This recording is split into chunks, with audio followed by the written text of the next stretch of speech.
अभी कुछ कैंडिडेट्स क्या होंगे, शॉर्टकट्स मारेंगे, शॉर्ट नोट्स पे शिफ्ट होंगे, उनका फेल होना निश्चित है। मैं पूरे साफ शब्दों में बोल रहा हूँ, क्योंकि मुझे आपको खुश करने के लिए वीडियो नहीं बनानी है दोस्त। सिर्फ ये स्कोर आने से आपका एग्जाम नहीं निकलेगा, क्योंकि फिर यहाँ पे आपका बर्डन इंक्रीज हो गया पेपर 2 में स्कोर करने का।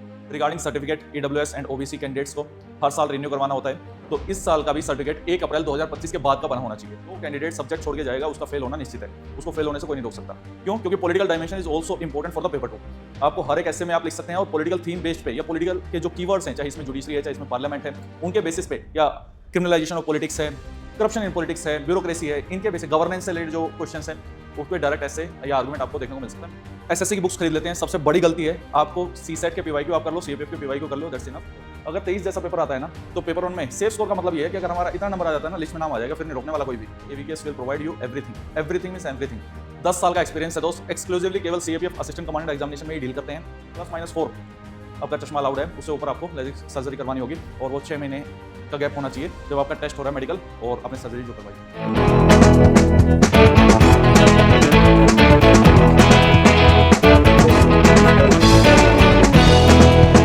जय Hind everyone, welcome back to AVKS academy. मैं नवीश चौकन एक बार फिर से स्वागत करता हूं एवीकेएस के इस प्लेटफॉर्म पे। कैंडिडेट्स नोटिफिकेशन आप लोगों की आ चुकी है, आप लोगों ने नोटिफिकेशन को देख भी लिया होगा। हमने टेलीग्राम चैनल पे आप लोगों को इन्फॉर्म कर दिया था। 349 वैकेंसीज हैं और आने वाले टाइम में कुछ बढ़ने की भी संभावना है। कितनी है अभी तो ये श्योर नहीं कह सकते, लेकिन आईटीबीपी जैसे फोर्सेस में वैकेंसीज इंक्रीज हो सकती हैं। मीनवाइल बहुत सारी रूमर्स चल रही थी, बहुत ज़्यादा नेगेटिविटी कैंडिडेट्स के बीच में चल रही थी। आई होप कि अब पॉजिटिविटी की तरफ आप मूव कर जाएंगे। लास्ट वीडियो में भी हमने डिस्कस किया था कि कोई घबराने वाली बात नहीं है। ऐसा कुछ नहीं है कि एग्जाम मर्ज हो जाएगा और बी ग्रेड में शिफ्ट हो जाएगा, पता नहीं क्या क्या लोग रूमर्स स्प्रेड कर रहे थे। दोस्त 5 महीने बचे हैं। नोटिफिकेशन का बेसिक आइडिया आपको है, फिर भी मैं एक बार इसके बारे में बता देता हूं आपको। मीनवाइल इस वीडियो में हम ये भी डिस्कस करेंगे कि आपका प्रॉपर सिलेबस क्या है, कौन कौन से सब्जेक्ट्स ऐसे हैं जिस पे आपको ज्यादा फोकस करने की नीड है, किस सब्जेक्ट से कितने क्वेश्चन आते हैं, क्या बुक लिस्ट ऐसी है जो आपको फॉलो करनी चाहिए, आपका पास्ट कट ऑफ ट्रेंड क्या रहा है और सेफ स्कोर क्या होना चाहिए। 2023 जैसा पेपर आता है तो क्या टारगेट आप लेके चल सकते हैं, 2024-25 जैसा क्वेश्चन पेपर आता है तो क्या टारगेट होना चाहिए। उससे पहले एलिजिबिलिटी क्राइटेरिया के बारे में भी डिस्कस करेंगे, क्योंकि बहुत सारे स्टूडेंट उस चीज़ को लेकर परेशान रहते हैं। इसमें एक्स सर्विसमैन और जो सिविलियन सेंट्रल गवर्नमेंट एम्प्लॉयज़ हैं उनके बारे में मैं डिस्कस करूंगा। तो चलिए चीज़ों को स्टार्ट करते हैं। दोस्त यू नो वेरी वेल कि वैकेंसीज आपके सामने है। बीएसएफ की बात करें तो 108 वैकेंसीज, और सीआरपीएफ की 106, सीआईएसएफ की 70, आईटीबीपी की 12, एसएसबी की 53, total vacancies 349। It's a good number. जो स्टूडेंट्स एवीकेएस के साथ तैयारी करना चाहते हैं, 5 मंथ्स आपके पास बचे हैं। Manzil batch is there, 23 Feb से स्टार्ट होने जा रहा है दोस्त। It's a one stop solution for your preparation. It includes your classes for paper 1 plus paper 2, it includes your study material. उसके अलावा आपको कुछ पढ़ने की आवश्यकता नहीं है। It includes your test series part, it includes your PYQ Brahmastras, हर एक चीज इसमें इंक्लूड है दोस्त। आफ्टर एग्जाम गाइडेंस, इसके बाहर आपको कुछ देखना ही नहीं है, इसके बाहर आपको कुछ करना ही नहीं है। जो एग्जाम आएगा यहीं से आएगा।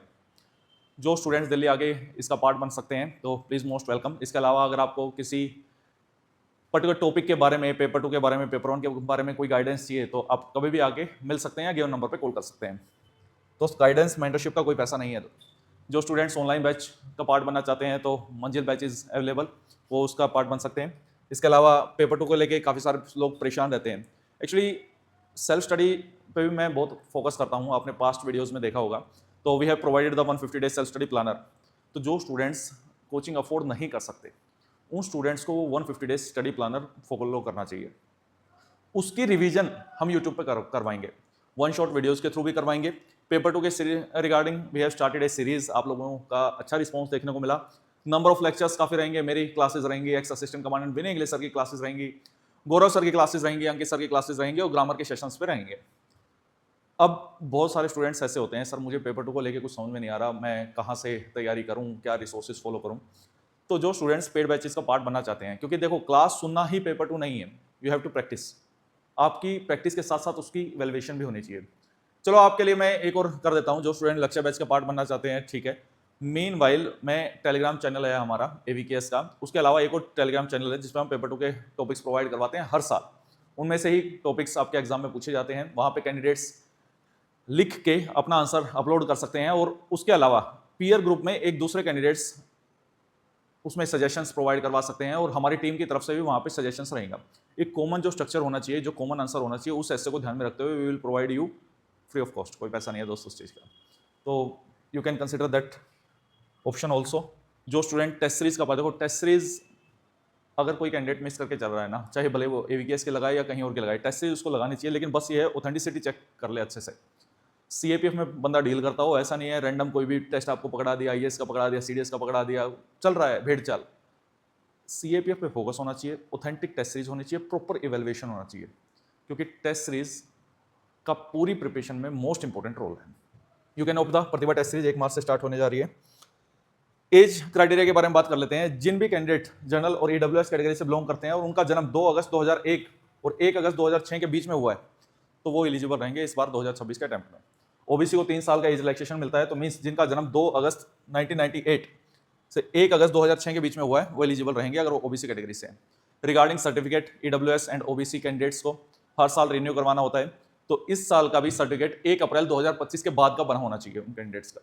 शेड्यूल कास्ट, शेड्यूल ट्राइब्स को 5 साल का एज रिलैक्सेशन मिलता है जनरल कैटेगरी के ऊपर +5, तो 2 अगस्त 1996 से 1 अगस्त 2006 के बीच में जिसका जन्म है वो एलिजिबल रहेगा, वो अगर शेड्यूल कास्ट, शेड्यूल ट्राइब्स से बिलोंग करता है तो।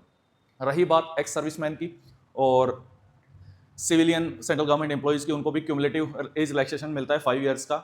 अगर वो जनरल कैटेगरी में बिलोंग करते हैं तो टिल द एज ऑफ 30 अपना एग्जाम लिख सकते हैं। अगर वो ओबीसी में है तो 33 हो गया, और अगर वो SC ST में है तो 35।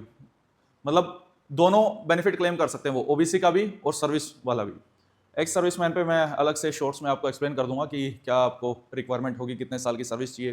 बहुत सारे कैंडिडेट्स मेडिकल ग्राउंड्स पे भी पूरे टेन्योर कंप्लीट होने से पहले एक्स सर्विसमैन का कोटा इस्तेमाल कर सकते हैं, और वो अलग अलग फोर्स टू फोर्स वेरी करती हैं। और हमें पता है कि जो नेवी है वो 15 साल के आसपास आपको रिलीज कर देती है।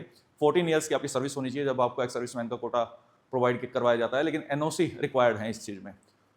रही बात सिविलियन सेंट्रल गवर्नमेंट एम्प्लॉयज की, कोई मिनिमम क्राइटेरिया नहीं है कि इतने साल की सर्विस होनी चाहिए। अगर आप सीएपीएफ में कांस्टेबल है, हेड कांस्टेबल है, एसआई है, एएसआई है, कुछ भी है, तो वो सिविलियन सेंट्रल गवर्नमेंट एम्प्लॉय में आता है। जिस दिन से आप ज्वाइनिंग करते हैं उस दिन से आप एलिजिबल हो जाते हैं।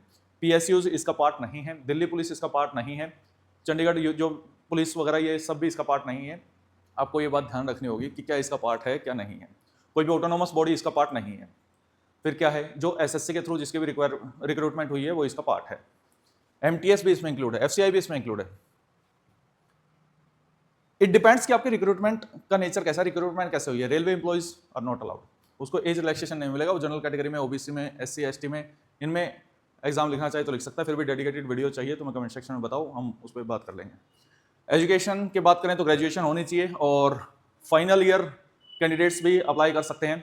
इट डजंट मैटर कि आपने डिस्टेंस से ग्रेजुएशन की है, रेगुलर बेसिस पे ग्रेजुएशन की है, आपकी ग्रेजुएशन होनी चाहिए, रिकॉग्नाइज्ड यूनिवर्सिटी से होनी चाहिए। तो कोई मिनिमम मार्क्स का क्राइटेरिया नहीं है कि आपके पास यही स्ट्रीम होनी चाहिए कि बीटेक वाले ही अप्लाई कर सकते हैं, बीएससी वाले ही कर सकते हैं। आप किसी भी बैकग्राउंड से बिलोंग करते हो, चाहे आपकी बीए है, बीएससी है, बीकॉम है, बीटेक है, बी फार्मा है, कुछ भी है, आपके पास ग्रेजुएशन कंप्लीट होनी चाहिए, और फाइनल ईयर वाले कैंडिडेट भी अप्लाई कर सकते हैं।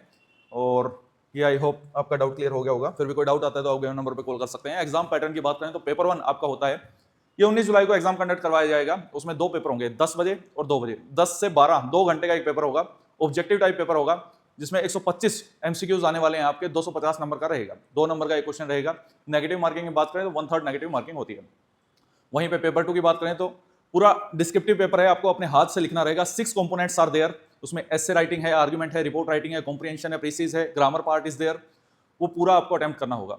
एसे वाला पार्ट ही एक ऐसा पार्ट है जो आप हिंदी में भी लिख सकते हैं, इंग्लिश में भी लिख सकते हैं। रेस्ट ऑफ द एग्जाम आपको 120 मार्क्स का एग्जाम आपको इंग्लिश में ही लिखना पड़ेगा, इरिस्पेक्टिव ऑफ योर लैंग्वेज और योर जो आपने मीडियम चूज किया है। अब 4 ऐसे, इसमें टोटल 6 ऐसे आते हैं, 4 आपको लिखने हैं। 2 आर्गुमेंट आते हैं, 2 के 2 लिखने हैं। रिपोर्ट 2 आती है, 2 के 2 लिखनी है। एक प्रीसीज आता है, एक कॉम्प्रिहेंशन आता है, ग्रामर 25 नंबर की आती है। अलग अलग चैप्टर्स से वो देखने को मिलता है। अभी उसके रिगार्डिंग सीरीज चल रही है, वो आप देख सकते हैं, यूट्यूब पे ही अवेलेबल है। फिर कंबाइंड कट ऑफ बनेगी। उससे पहले पेपर 1 की जो कट ऑफ पार करेगा तभी पेपर 2 इवैल्यूएट होगा, अदरवाइज पेपर 2 इवैल्यूएट ही नहीं होगा। और पेपर 2 में भी मिनिमम मार्क्स का क्राइटेरिया है 25% का, मतलब आपको 50 नंबर मिनिमम पेपर 2 में भी चाहिए। कैसे आप 100 स्कोर कर सकते हैं ये हमने पहली क्लास में डिस्कस किया है। फिर फिजिकल होगा, फिजिकल क्वालिफाइंग नेचर का है। फिजिकल में अगर बात करें तो आपके फिजिकल एफिशिएंसी टेस्ट हैं, इसमें 100 मीटर है, 800 मीटर है, लॉन्ग जंप है, शॉर्ट पुट है। गर्ल्स के लिए शॉर्ट पुट नहीं है, बाकी तीनों क्राइटेरिया है। टाइमिंग अलग अलग है मेल और फीमेल की। मेल कैटेगरी की बात करें तो 16 सेकंड में 100 मीटर है, 3 मिनट 45 सेकंड में 800 मीटर है, लॉन्ग जंप 3.5 मीटर का है और शॉर्ट पुट 4.5 मीटर का है।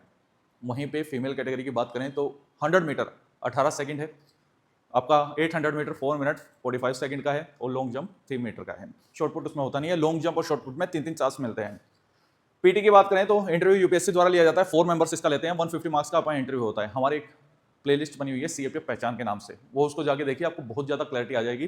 जो स्टूडेंट सेल्फ स्टडी कर रहे हैं या एवीकेएस का पार्ट बनना चाहते हैं, जो भी सीएपीएफ की तैयारी कर रहे हैं उसको वो देखनी चाहिए, उसके लिए वो बनाई हुई है। फिर मेडिकल है, मेडिकल के अलग अलग टेस्ट होते हैं, उसमें ब्लड टेस्ट है, आपका अनोपनीज होता है, फ्लैट फुट होता है और वेरियस ग्राउंड्स है। उसके रिगार्डिंग एक डेडिकेटेड वीडियो आपको चाहिए तो हम बना देंगे। स्टडी प्लानर टेलीग्राम चैनल पे आपको मिल जाएगा। दीज आर द सब्जेक्ट्स जो आपके एग्जाम में पेपर वन में मोस्ट इंपोर्टेंट है। पॉलिटी से 6 से 8 क्वेश्चन आते हैं, हिस्ट्री से 18 से 20, ज्योग्राफी और इन्वायरमेंट की बात करें मिला के 23 से 25 क्वेश्चन। इसमें इन्वायरमेंट वाले पार्ट की बात करें तो 7 से 8 क्वेश्चन आ जाते हैं और मोस्टली करंट अफेयर टिल्टेड रहते हैं या स्टैटिक इन्फॉर्मेशन डेफिनेशन बेस्ड आपकी रहती है। साइंस में जनरल साइंस है, फिजिक्स केमिस्ट्री बायो, इसके अलावा टेक्नोलॉजी के क्वेश्चन भी देखने को मिलते हैं, जैसे बायोटेक से रिलेटेड क्वेश्चन आपको देखने को मिल गया। आज के टाइम में कंप्यूटर साइंस से भी क्वेश्चन देखने को मिलते हैं, मतलब कंप्यूटर की बेसिक इन्फॉर्मेशन आपको देखने को मिलती है, 5 क्वेश्चन वहां से आते हैं। टेक्नोलॉजी में मिसाइल से रिलेटेड मतलब डिफेंस के बेसिस पे 2-3 क्वेश्चन देखने को मिलते हैं। ओवरऑल बात करें तो ये 25 से 28 हो जाते हैं, कभी कभी रेयर केस में वो 30 का आंकड़ा भी क्रॉस कर जाता है। तो मोस्ट इंपोर्टेंट सब्जेक्ट है। इकोनॉमी की बात करें तो 13 से 15 क्वेश्चन आते हैं, बहुत सारे स्टूडेंट्स छोड़ के जाते हैं। सबसे बड़ी गलती है बजट के रिगार्डिंग, ऑलरेडी वीडियो हमने डिस्कस कर दिया, उससे 1 या 2 क्वेश्चन आपको डायरेक्टली देखने को मिलेगा।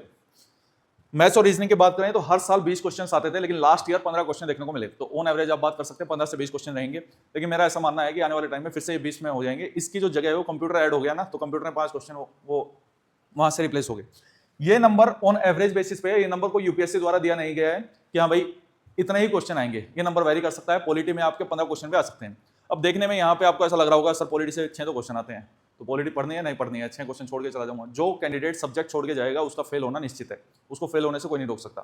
क्यों? क्योंकि political dimension is also important for the paper 2। आपको हर एक ऐसे में आप लिख सकते हैं और पॉलिटिकल थीम बेस्ड पे या पॉलिटिकल के जो कीवर्ड्स हैं, चाहे इसमें जुडिशरी है चाहे इसमें पार्लियामेंट है, उनके बेसिस पे, या क्रिमिनलाइजेशन ऑफ पॉलिटिक्स है, करप्शन इन पॉलिटिक्स है, ब्यूरोक्रेसी है, इनके बेसिस गवर्नेंस से रिलेटेड जो क्वेश्चंस हैं उसको डायरेक्ट ऐसे या आर्गुमेंट आपको देखने को मिल सकता है। मीनवाइल रिपोर्ट राइटिंग में भी आपको देखने को मिल सकता है। तो polity and governance is very important for you. Current affair based 13 से 15 क्वेश्चन आते हैं। और अब ये ऐसा नहीं है कि कुछ क्वेश्चन इजी कैटेगरी के होते हैं, इसमें कुछ मॉडरेट होते हैं और कुछ डिफिकल्ट कैटेगरी के होते हैं। 2024 और 25 का जो पेपर था वो थोड़ा डिफिकल्ट कैटेगरी की तरफ टिल्ट था, तो उसका इंपैक्ट हमें कट ऑफ पे देखने को मिलेगा। अब बुक लिस्ट क्या फॉलो करें? जो कैंडिडेट्स एवीकेएस स्टडी मटेरियल को परचेज कर रहे हैं या उसका किसी कोर्स का पार्ट है, तो उसको कोई और बुक पढ़ने की आवश्यकता नहीं है। AVKS will provide you everything. Everything means everything. 10 साल का एक्सपीरियंस है दोस्त, एक्सक्लूसिवली केवल सीएपीएफ असिस्टेंट कमांडेंट एग्जामिनेशन में ही डील करते हैं और पूरी टीम इसी के डेडिकेटेड है। रिटायर्ड अफसर्स हैं इसमें, और अभी जो टॉपर्स हैं उनकी भी वो भी टीम का पार्ट हैं, और फैकल्टीज जो हैं 10-10 साल का एक्सपीरियंस है। पूरा एवीकेएस मतलब सीएपीएफ, आपको समझ जाना चाहिए दोस्त, ठीक है? आप एक बार लेगेसी उठा के देखेंगे ना एवीकेएस की, यू विल गेट एवरीथिंग। चाहे इसमें यूट्यूब वीडियोस में एक बार उठा के देख लेना, प्लेलिस्ट में उठा के देख लेना, किसी और टॉपिक पे हम बातें नहीं करते एक्सेप्ट सीएपीएफ। पॉलिटी के लिए फिर भी जो कैंडिडेट्स स्टैंडर्ड, अभी कुछ कैंडिडेट्स क्या होंगे, शॉर्टकट्स मारेंगे, शॉर्ट नोट्स पे शिफ्ट होंगे, उनका फेल होना निश्चित है। मैं पूरे साफ शब्दों में बोल रहा हूँ, क्योंकि मुझे आपको खुश करने के लिए वीडियो नहीं बनानी है दोस्त। यूपीएससी द्वारा एग्जाम कंडक्ट करवाया जाता है, अफसर लेवल का एग्जाम है, 349 वैकेंसी है, लगभग 5 से 6 गुना कैंडिडेट का ही रिटर्न क्वालिफाई होगा। उसमें से 50% के आसपास आपके एलिमिनेट हो जाएंगे। किस कैटेगरी में? फिजिकल में किसी की हाइट कम रहेगी, किसी से 100 मीटर नहीं हुआ, किसी से 800 मीटर नहीं हुआ। अब जो वैकेंसीज हैं उसके 3.5 से 4 गुना लोग इंटरव्यू देते हैं, अब उसमें छटनी हो जाएगी, फाइनल 349 लोग अफसर बनेंगे। इतने पढ़ने वाले कैंडिडेट भारत में मिल जाते हैं, अगर इतने में नहीं मिलेंगे फिर कोई मतलब नहीं रह गया है। तो आपको अच्छे से तैयारी करनी होगी, शॉर्ट नोट से काम नहीं चलेगा। पॉलिटी के लिए लक्ष्मीकांत आप रेफर कर सकते हैं। एनसीईआरटीज़ की वीडियो आपको चाहिए, तो बहुत सारे कैंडिडेट्स ऐसे बोलते हैं कि 9th क्लास की 11th क्लास की एनसीईआरटी चाहिए, पढ़नी चाहिए। मुझे ऐसा नहीं लगता, फिर भी आपके मन का बहम है तो मैं एक पूरी वीडियो ही बना दूंगा 11th क्लास की एनसीईआरटी पे। आप कमेंट सेक्शन में बताओ आपको रिक्वायर्ड है कि 12th क्लास की थीम्स जो हिस्ट्री के लिए कैंडिडेट्स बोलते हैं, एवीकेएस पे पूरे 8 घंटे में तीनों थीम्स हमने बनाई हुई है। एंड दैट्स एन आर्ट कि टीचर ने बिना कुछ एक भी शब्द छोड़े 8 घंटे में पूरे 3 घंटे की वो पूरी तीनों थीम्स कवर कर दी। वो एवीकेएस के यूट्यूब पे आपको मिल जाएगा। ऐसा आपको बाकी सब्जेक्ट्स के लिए भी चाहिए तो आप बताइए, we will definitely do. NCERTs plus solution for the history, same with the geography. NCERTs NCERT में सबसे ज्यादा मोस्ट इंपोर्टेंट है 11th क्लास की एनसीईआरटी। क्या मुझे 6 से 10th क्लास की भी एनसीईआरटीज़ पढ़नी चाहिए क्या? अगर आप 2026 को टारगेट कर रहे हैं फिर मैं रिकमेंड नहीं करूंगा। अगर आप 2027 को टारगेट कर रहे हैं फिर आपको पढ़नी चाहिए। तो कौन सी एनसीईआरटी पढ़नी चाहिए ज्योग्राफी के लिए? 11th क्लास की दोनों एनसीईआरटी, 12th क्लास की एनसीईआरटी प्लस सॉल्यूशन, क्योंकि factual information is very necessary. Atlas से आप रेफरेंस के तौर पर मैपिंग कर सकते हैं। और ये पढ़ने के अलावा most important is the test series and PYQs. इन बुक लिस्ट फॉलो कर ली, या कोई भी बुक लिस्ट आपने फॉलो कर ली दुनिया की, अगर टेस्ट सीरीज और पीवाईक्यूज नहीं की है तो आपकी प्रिपरेशन अधूरी है, आपके पास होने के चांसेस उतने कम है। पीवाईक्यूज कहां से करें? पीवाईक्यूज के लिए we have launched the PYQ Brahmastras. Polity और हिस्ट्री के लिए ऑलरेडी अवेलेबल है, बाकी सब्जेक्ट्स के लिए जल्दी आपको देखने को मिल जाएंगे। टेस्ट सीरीज में Pratibha test series is the best test series direct questions paper 1 में और डायरेक्ट क्वेश्चंस पेपर 2 में आपको देखने को मिलते हैं। इकोनॉमी के लिए विवेक सिंह की बुक मैं रेफरेंस के तौर पे आपको सजेस्ट करता हूं और एनसीईआरटी आप गो थ्रू कर सकते हैं। साइंस के लिए केवल जो एनसीईआरटी पे रिलाई करते हैं उनका एग्जाम नहीं होगा, क्योंकि एनसीईआरटी से देखो बहुत सारे कैंडिडेट्स क्या करेंगे, लोग वीडियो बनाना स्टार्ट कर देंगे, देखो एनसीईआरटी से ये क्वेश्चन था, एनसीईआरटी से ये क्वेश्चन था। एक बार 2024-25 का पेपर उठा के देखना, पूरी एनसीईआरटी रट लो, ऐसा मसीहा बन जाओ कि भाई आपको ये एनसीईआरटी है, फिर भी पेपर नहीं निकलेगा। क्यों नहीं निकलेगा? क्योंकि एनसीईआरटी से केवल 40% के आसपास ही आपका एग्जाम देखने को मिलेगा। रेस्ट ऑफ द 60% जो एग्जाम है वो एनसीईआरटी के बियॉन्ड मींस एडवांस नॉलेज से आपको देखने को मिलेगा। और 40% में आपने तैयारी की, उसमें से कट ऑफ भी 40% के आसपास जा रही है 2024-25 में, मतलब 100 के आसपास रह जा रही है 250 में से, तो आप उसमें से 70-80 नंबर लेके आ पाओगे। यही कारण है लोगों का फेल होने का। लोग शॉर्टकट्स की तरफ अट्रैक्ट ज्यादा जल्दी होते हैं, और जिनको अपने ये एनसीईआरटी कोर्स बेचने या कुछ और करना है वो अट्रैक्ट करते भी हैं। ऑफ कोर्स वो सबका अपना अपना तरीका रहता है काम करने का। I totally believe in smart work and hard work. केवल हार्ड वर्क से काम नहीं चलेगा, केवल स्मार्ट वर्क से काम नहीं चलेगा। आने वाली वीडियोस में इस चीज को डिटेल में डिस्कस करेंगे। इन्वायरमेंट के लिए आपको लुसेंट पढ़नी चाहिए। बहुत सारे लोग शंकर आईएएस जैसी बड़े बड़े बुक्स आपको रेफर कर देते हैं कि उसके नोट्स पढ़ लो 400 पेज के, बिल्कुल वर्थ इट नहीं है सीएपीएफ कैटेगरी में। हाँ, इन्वायरमेंट बेस्ड एसेज आपको जरूर कवर करने चाहिए, चाहे इसमें पोल्यूशन की वर्ड है या क्लाइमेट चेंज है। You should have knowledge broad degree में, वो 360 डिग्री में knowledge will provide you. Current affairs, PIB और न्यूज़पेपर, अगर एवीकेएस की करंट अफेयर मैगजीन्स फॉलो कर रहे हैं then you can skip that part. Maths reasoning के लिए कैंडिडेट्स परेशान रहते हैं, एसएससी की बुक्स खरीद लेते हैं। सबसे बड़ी गलती है, आपको सीसेट के पीवाईक्यू आप कर लो, सीएपीएफ के पीवाईक्यू कर लो, दैट्स इनफ। उन चैप्टर्स को आइडेंटिफाई कर लो। चैप्टर वही हैं सारे, एवरेज, परसेंटेज, आपके जो प्रॉफिट एंड लॉस, एक एक क्वेश्चन सारे चैप्टर से देखने को मिलेगा। बाद में एडवांस मैथ की तरफ शिफ्ट होना, पहले बेसिक्स तो कर लो। मतलब पहले 20 में से 10 क्वेश्चन करने के लिए लायक तो बन जाओ। जब तक इतने क्वेश्चन आप नहीं करोगे तब तक बात नहीं बनेगी। तो फेज मैनर में आगे बढ़ो। यूट्यूब पे आप डालोगे तो ना जाने कितने टीचर्स की आ जाएगी, जिसका आपको समझ में आ रहा है उससे आप कर लो। मेनवाइल ये हमने ऑलरेडी डिस्कस कर लिया। इसमें चेस्ट का भी क्राइटेरिया है और ये मेल के लिए अप्लाई होता है कि 18 सेंटीमीटर की चेस्ट होनी चाहिए, उसको एक्सपेंड कर सके। हवा भर के ऐसे 85 हो सके फाड़ यार सीना, तो क्यों दिक्कत ले रहे हो उस चीज़ के रिगार्डिंग। आई टेस्ट में चश्मे को लेकर बहुत सारे लोग परेशान रहते हैं, कितने नंबर का चश्मा अलाउड है? +-4 आपका चश्मा अलाउड है, उससे ऊपर आपको लेजिक सर्जरी करवानी होगी और वो 6 महीने का गैप होना चाहिए जब आपका टेस्ट हो रहा है मेडिकल और आपने सर्जरी जो करवाई है। ये हम ऑलरेडी डिस्कस कर चुके हैं। ब्लड टेस्ट होगा, उसमें शुगर वगैरह आपका होगा, यूरिन टेस्ट होगा, एक्सरे वगैरह होगा, चेस्ट का नोकनेज, फ्लैट फुट और कुछ अदर टेस्ट भी होंगे। पहले एक फॉर्म आपको दे दिया जाएगा, पूछेंगे पहले आप ही बताओ आपको कोई दिक्कत है क्या। इसके रिगार्डिंग एक सेपरेट वीडियो हम डिस्कस करेंगे। ऑलरेडी एक रिकमेंडेड कैंडिडेट ऋतिक कुमार, ये उसने वीडियो बनाई हुई है, वो भी आप जाके देख सकते हो। पास्ट ईयर्स में ये नंबर ऑफ वैकेंसीज रही हैं आपकी। 2019 में 330 थी, 20 में 210, 21 में 171, 2022 में 233, 2023 में 359, इसी के आसपास का दायरा है। अब एग्जाम का लेवल देखते हैं कि क्या आता है। 2024 में 515 और 2025 में 400 प्लस, मतलब पहले 350 के आसपास आई थी, 357 के आसपास, बाद में रिवाइज हो गई थी। और ये पेपर 1 की कट ऑफ है जो आपके सामने है। इसके रिगार्डिंग ये तो आपके सामने विजिबल है ही, एक डेडिकेटेड वीडियो मैंने ऑलरेडी बना रखी है कट ऑफ एनालिसिस पे, कि कट ऑफ किन फैक्टर्स पे डिपेंड करती है और क्या कट ऑफ रही है और कितना उसको स्कोर चाहिए। कि सिर्फ ये स्कोर आने से आपका एग्जाम नहीं निकलेगा, क्योंकि फिर यहाँ पे आपका बर्डन इंक्रीज हो गया पेपर 2 में स्कोर करने का, क्योंकि कंबाइंड कट ऑफ आपको पार करेंगे आप तभी फिजिकल की कॉल आएगी। तो ये पेपर 1 की कट ऑफ थी, ये पेपर 1 प्लस पेपर 2 दोनों ही कट ऑफ थी, ये फाइनल कट ऑफ थी। 2025 वाली कट ऑफ अभी रिलीज नहीं हुई है, देखते हैं उस पर बात करेंगे। रिगार्डिंग द सेफ स्कोर, यहाँ पे आप देख रहे हो कि भले ही ये कट ऑफ में अंतर है, लेकिन यहाँ पे बहुत ज्यादा अंतर आपको नहीं देखने को मिलेगा, क्योंकि उसका गैप भर दिया जाएगा पेपर 2 द्वारा। 2024 और 25 में पर्टिकुलर बात करें तो पेपर 2 काफी स्कोरिंग रहा है एज कम्पेयर टू पेपर 1। बहुत कैंडिडेट्स ऐसे हैं जिसके पेपर 2 में ज्यादा नंबर है पेपर 1 से। वहीं से आपको समझ जाना चाहिए कि एग्जाम का में पेपर 1 भी इंपॉर्टेंट है, पेपर 2 भी इंपॉर्टेंट है। इसी के फैक्टर्स के बिहार पे we can say that this can be your safe score. अगर 23 जैसा पेपर आता है ना, तो पेपर 1 में सेफ स्कोर का मतलब ये है कि अगर हमारा इतना नंबर आ जाता है ना, लिस्ट में नाम आ जाएगा, फिर नहीं रोकने वाला कोई भी। अगर 23 में जैसा पेपर आपको देखने को मिलता है, पहली बात तो ये जो कट ऑफ है, कट ऑफ 2 फैक्टर्स पे डिपेंड करती है, आपकी नंबर ऑफ वैकेंसीज कितनी है और दूसरा एग्जाम का लेवल कैसा है। कुछ लोग इसमें ये भी रिकमेंड करते हैं कि कितने एग्जाम में कैंडिडेट बैठे। मुझे इस बात से कोई मतलब नहीं पड़ता, क्यों? क्योंकि पढ़ने वाला एग्जाम देने जाएगा ही जाएगा। कोई 1-2 बंदा नहीं भी दे पाया due to some reason, health reason, family reason, तो उससे कट ऑफ पे बहुत ज्यादा इंपैक्ट, वो कट ऑफ चेंज करने की क्षमता नहीं रखता है, क्योंकि नंबर 1 लाख से ऊपर है एग्जाम देने वालों का। अब बात यहाँ पे ये है कि एग्जाम का लेवल कैसा आता है। एग्जाम का लेवल ऐसा है कि अच्छा, कैसे डिसाइड होता है कि कोई एग्जाम इजी है, मॉडरेट है या डिफिकल्ट है? जो सोर्सेज सारे कैंडिडेट्स ने फॉलो किए हैं, जो स्टैंडर्ड सोर्सेज है, उन्हीं में से एग्जाम है, तो एग्जाम इजी टू मॉडरेट है। अब उन सोर्सेज से बाहर से एग्जाम आना स्टार्ट हो जाए तो फिर वो डिफिकल्ट कैटेगरी में फिट हो जाता है। ऐसे में पेपर 1 की जो कट ऑफ है वो सेफ स्कोर है, दैट शुड बी 145 ±5 आप कर सकते हैं कि भाई इतना तो मुझे टारगेट लेके चलना पड़ेगा पेपर 1 में। और पेपर 2 में कोई आपको रियायत नहीं बरतनी है, बहुत इजी आ रहा है, एक्सपेक्टेड टॉपिक आ रहे हैं, सारे टॉपिक पेपर 2 एवीकेएस की बुक से आपको देखने को मिल रहे हैं, प्रूफ के साथ टेलीग्राम पे डाला हुआ है। 95 से 100 मार्क्स आपका टारगेट होना चाहिए पेपर 2 में, इरिस्पेक्टिव कि आपका पेपर कैसा आता है, क्योंकि लिखने वाले लिख लेंगे दोस्त, और लिखने की कला लिखने से ही आएगी। 2024-25 जैसा पेपर है तो पेपर 1 में आप लेके चल सकते हैं कि मुझे 125 टू 135 की रेंज में रहना है, ऑन एवरेज 130 इसके आसपास आपका आना चाहिए कि कट ऑफ से 20-30 नंबर आपको ऊपर जाना है, 25-30 नंबर ऊपर जाना है। पेपर 1 की कट ऑफ से इतने चले गए, कंबाइंड कट ऑफ से इतने चले गए, हाई चांस है कि आप सिलेक्ट हो जाओगे। अब जिसको सीआईएसएफ ही चाहिए, भाई मुझे तो 70 वैकेंसी है, उसमें भी कैटेगरी में जनरल है तो सीआईएसएफ चाहिए, फिर you have to work hard, और ज़्यादा मेहनत करने की आवश्यकता है, क्योंकि फिर टॉप रैंकर्स को ही वो मिलती है।